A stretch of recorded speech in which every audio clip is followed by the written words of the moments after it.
Hi guys, welcome back to my channel. My name is Rasheen. If you are new, if you're a returning subscriber, welcome back. So before I get into today's video, I just wanted to say that I will be doing a $100 Amazon gift card giveaway.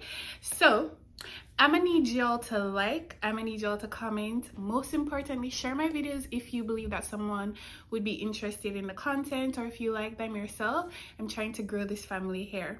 So without further ado, let's just get into the video. Okay guys, so as you can see, I am back from vacation and I'm not going to lie. As soon as I got back, I went into like a little bit of a depressive mode. The vibes were off and it just got me thinking about some of the things I wish I knew about Canada before I came, or just some of the hard truths about Canada. And I feel like it's very important to be open and transparent about what the life here is in Canada. Like I literally feel like that's what I built my platform on, even though I'm trying my best to incorporate other things as well. The main reason behind creating my YouTube channel was to document my journey to Canada, but also to give insightful and transparent information to persons that are interested in coming. So with that being said, I have compiled like a list of things that I genuinely wish I knew before I came to Canada. I just wish somebody would have told me, listen, this is it, no cap. So here are some of the things. The first thing is that you will be in some kind of jacket or outerwear for 6 to 8 months out of the year. That's just what it is. So if you're a fashionista, get creative with those outerwear items. And just to segue into like the weather, 6 months. 6 months out of the year is winter. Forget about fall. Just think winter, 6 months. So it's really important to know that, because there is a thing called winter blues. It's not fake, like it's an actual thing, and it's obviously tied to the weather, especially if you're someone that's coming from a country that it's warm all year round. That affected me greatly, so think about that when you're coming. The second thing is the average person in Canada, let me amend that statement, the average person in Toronto, because that's where I am, will most likely never be able to afford a home on their own. And this is also true for like a lot of other countries as well, just because like inflation, cost of living is just really high. But it's very, very difficult here. If you don't earn a certain amount, like at least over 100K as an individual, it's going to be very, very difficult. And it's easier if you have a partner, so you can pool funds to be able to afford something. And the something that you'll be able to afford, the space it's not giving what you think it would give. That makes any sense. So yeah, the average person may not be able to afford a home here in Toronto. The housing market, it's just crazy. There is more demand than there is resources. And to just segue into that, to rent a property here, to rent an apartment, a condo, wherever, listen, it's just as bad as opening a bank account in Jamaica. And if you know, you know, them want everything from you. Them want the blood of your firstborn, okay? They want to know everything. They want your credit score, they want references, they might ask a bank statement, all of that stuff. So they're very strict with regards to like rental and stuff like that. So bear that in mind. As a newcomer, it might be very difficult. It might end up being, having to just like rent a basement or maybe stay with family, stuff like that. And there is absolutely nothing wrong with that. It's crazy here. And to just go further into the next thing, where you live or where you decide to live in terms of like province will greatly determine how successful you are, or how long it will take for you to become successful in Canada. Okay, and I was actually told this prior to, but I was like, nah, I'm not going to BC, I'm not going to Alberta, I'm not going to freaking Saskatchewan or like Prince Edward Island. Like, I didn't want to go anywhere else but Toronto. Do I regret that decision? No. but I feel like it depends on what it is that you want, the type of person that you are, and what you see for yourself. If you're coming to Canada to definitely like stay and settle down, you want the house, you want the car, you want to like have your family and build your family here, I would greatly recommend going to one of the other provinces like Alberta. Cost of living is really good there, taxes are lower. Also one of the Atlantic provinces, Nova Scotia, Prince Edward Island. You're just one of those provinces that are not Ontario, because the cost of living here is really, really high. And how you set yourself up or how you start will greatly determine the rate of your success. So you'll be able to own a home faster in those areas compared to here. And what you get for the price or the money is a lot more than here. For me personally, like I've always been somebody that wants to be close to everything, like the city. Like I like eating out a lot. I like to like do things, explore places, and I really didn't want to go anywhere else but Toronto. And also, if I'm being 100% honest, I don't know if I'm gonna stay in Canada. Like I don't know if Canada is going to be my end all and be all, but let's save that for another video. So that's the that was the next tip, or the next truth that I realized when coming to Canada, is that you really have to think about your location. Where is the best place that is going to set you up for success in terms of like cost of living? Going into cost of living, the next thing is that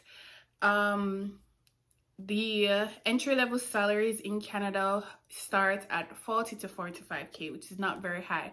So kind of just like wrap your head around that figure. Most entry-level jobs, of course it will vary from company to company, but most entry-level jobs start you off at about 40 to 45k.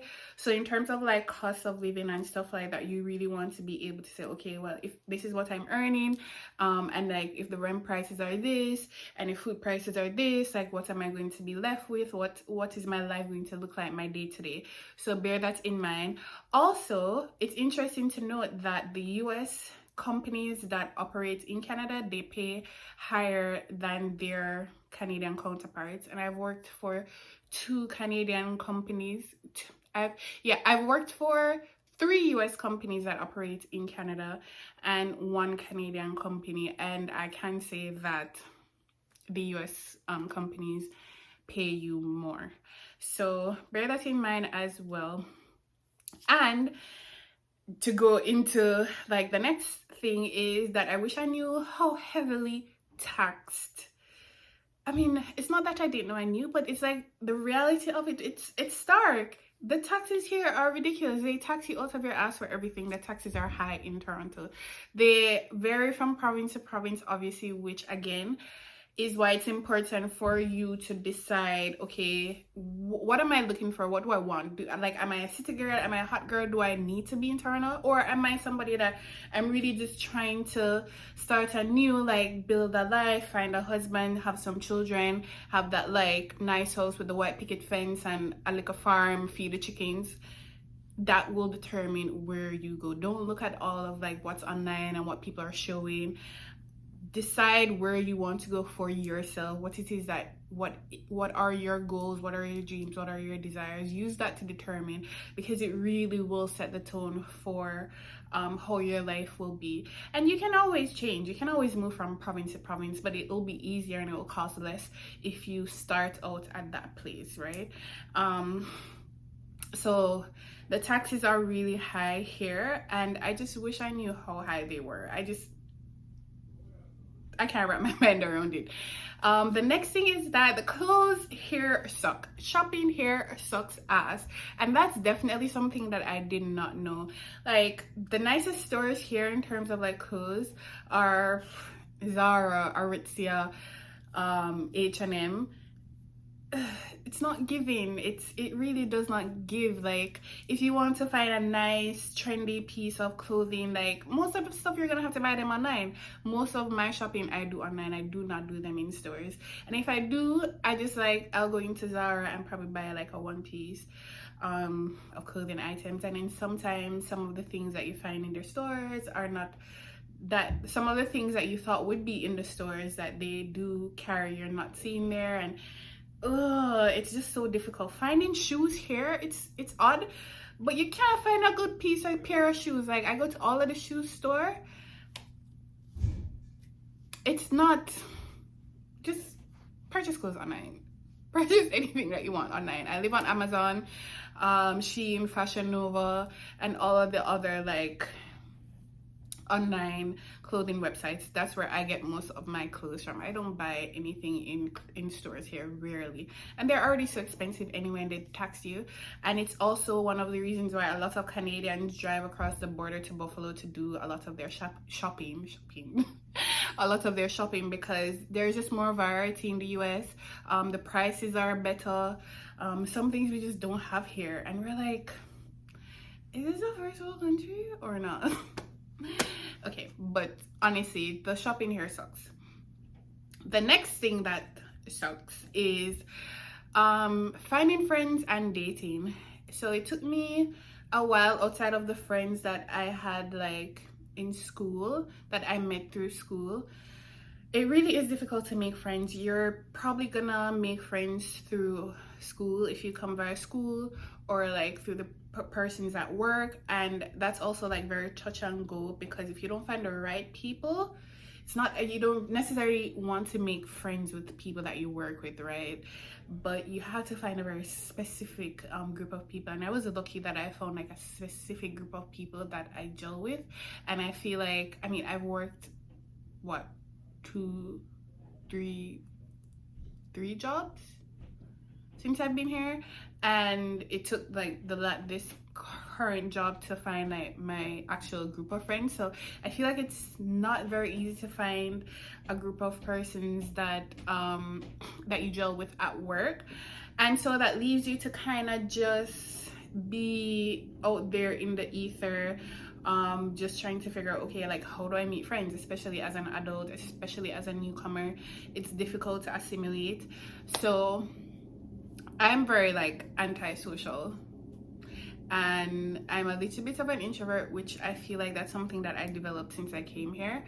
But like, if someone doesn't approach me, I'm not going to approach them. So it was very difficult for me to really make friends before I met like my group of friends. But I would suggest, I have a friend that uses Bumble BFF, and she's been super successful on there and has met a lot of good people through the app. So try Bumble BFF, it works.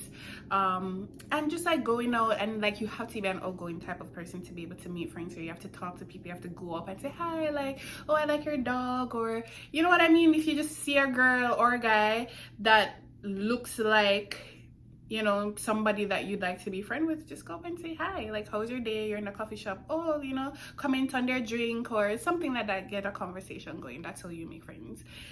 And that being said, the flip side of it is the dating pool here sucks. And I feel like we're all, not just in Canada, I feel like in a lot of places I hear that the dating pool in general, I don't know if it's a pandemic or what really has caused this like shift in like the dating culture and stuff like that, but when I tell you the dating sucks ass, it sucks ass. Like -2 out of 100, do not recommend, especially in Canada. Like, you're, bring the man, that's all I'm gonna say. Just bring him from Jamaica, or bring him from the US, bring him from wherever you're coming from, just bring him, because you ain't gonna find him here. Okay, you're not going to find him here. And I don't have anything else to say about that. So the last and final thing, okay, yep, so I have just 2 more things. One thing is that you need to prioritize your mental and physical health. It's interesting because I never had any mental health or like physical health issues until I came to Canada, and all of the issues that I have are as a result of anxiety, depression, stress, you know, all of that stuff, the climate change, assimilation. So if you see those things happening to you, if you are aware of like the signs and the symptoms of some of these things, and you prioritize your mental health and your physical health, you'll be able to get a handle of it on it. So it's very important that you prioritize your mental health and your physical health in a country like this. You're gonna be homesick, you're gonna suffer from winter blues, you're gonna wonder why you get up multiple days consecutively feeling sad and you don't really have a reason why.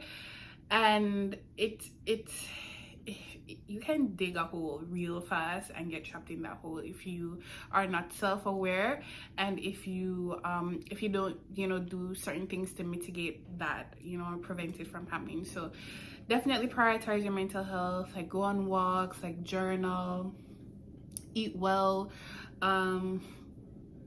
support, family support, friend support. Even if you don't find any friends here right away, like still try to like FaceTime, video call your friends back home or your family back home. And also, like, you can travel back home if you're able to, you know what I mean? There's nothing preventing you from like taking a break and going back if you feel like you need that. And I would definitely 100% suggest it. And before I end out this video, the final thing that I want to say is that everybody's journey is different. Some person's like immigration journey might take like 2 years or 3 years for them to get to PR, some persons 4 years or 5 years, and it really just depends.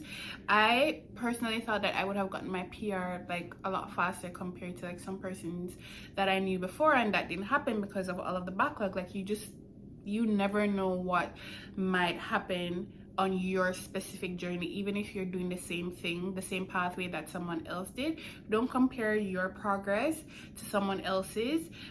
Just don't compare yourself, period. And I struggle with that even now, like comparison. And trust me when I tell you, it is the biggest thief of joy. So just don't do it. Try your best not to celebrate your wins, because you've come very far. Wherever you are in your journey right now, if you're just thinking about applying to come, if you've applied, you've gotten rejected, apply again. If you've applied, you're on your way here, like congrats, that's a huge step. Wherever you are in your journey, celebrate that, because you are one of the bravest persons, right? Because you've decided to make that huge step to change your life. And let me tell you something, your life is gonna change. So that's it for me today. Don't forget the Amazon gift card giveaway.